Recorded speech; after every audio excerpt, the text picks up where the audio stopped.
In the next two lessons, I'm going to teach you about using reset style sheets and grids.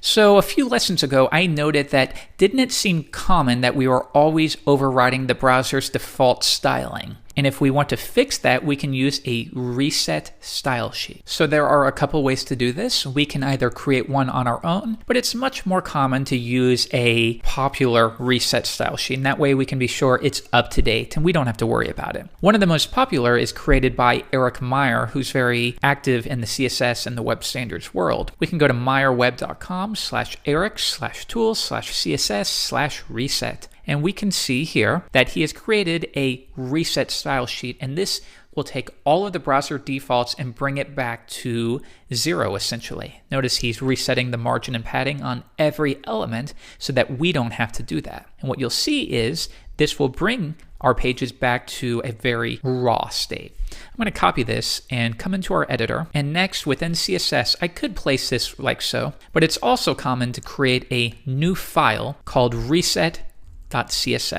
and then we'll paste it in. Now, if we want to include this, we can link to it in our index.html file. Using our new Zen coding skills, I can type link, and that will automatically expand, and I can simply reference it. Now, notice I'm having two links here, and this is a bit beyond the scope of this course, but it's important to keep in mind that you don't want to link to 10 different style sheets in your project, because that's more what we call HTTP requests that the browser must perform. So what you would probably do is before you deploy this, you would either run a script that would combine these together, or you could manually create a new file and copy all of your style sheets into it and then reference that one CSS file. And what this is going to do is, because you're not loading as many files, the page is going to load much more quickly. So that's something to keep in mind. For now, we're going to separate these for understanding's sake. Save that and let's create some markups. So we'll do what we did last time. Create a wrapper and a header with a heading 1 that says my website,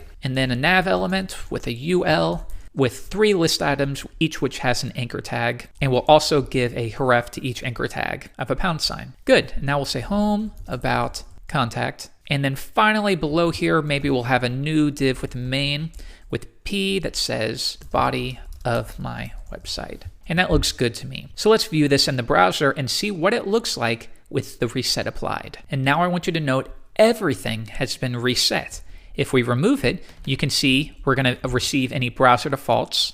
But if we get rid of it, it reduces everything to their absolute defaults. The headings don't have any font weight. List items don't receive bullets. There are no margins applied. So it's important to know that there is a lot of debate on whether this is helpful. A lot of people feel that they should not use the reset because they're going to add a lot of these stylings back in anyways, and it's a waste of time.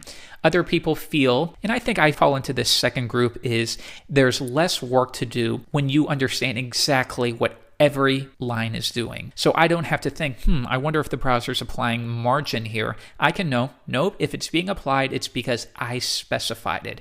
However, you should decide for yourself. Another popular tool is what we call normalize.css. And this has been gaining a lot of popularity. And what normalize does is it's not as much a reset as it will normalize all browsers. So it will take any inconsistencies that are fairly common.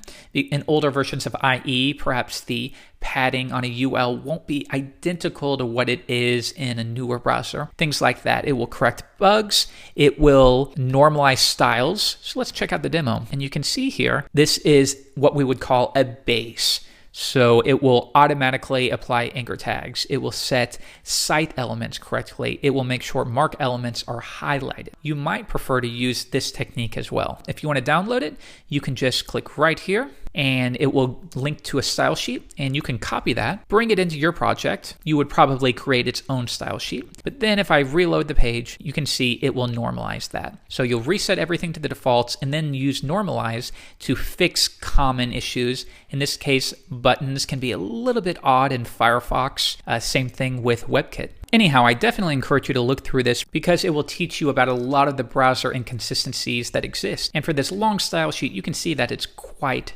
a bit. Definitely consider doing this. And what you'll find in the next lesson when we start learning about grids is that many grids provide their own reset, which are generally going to be quite similar to Eric Meyer's. So we'll take a look at that in the next lesson.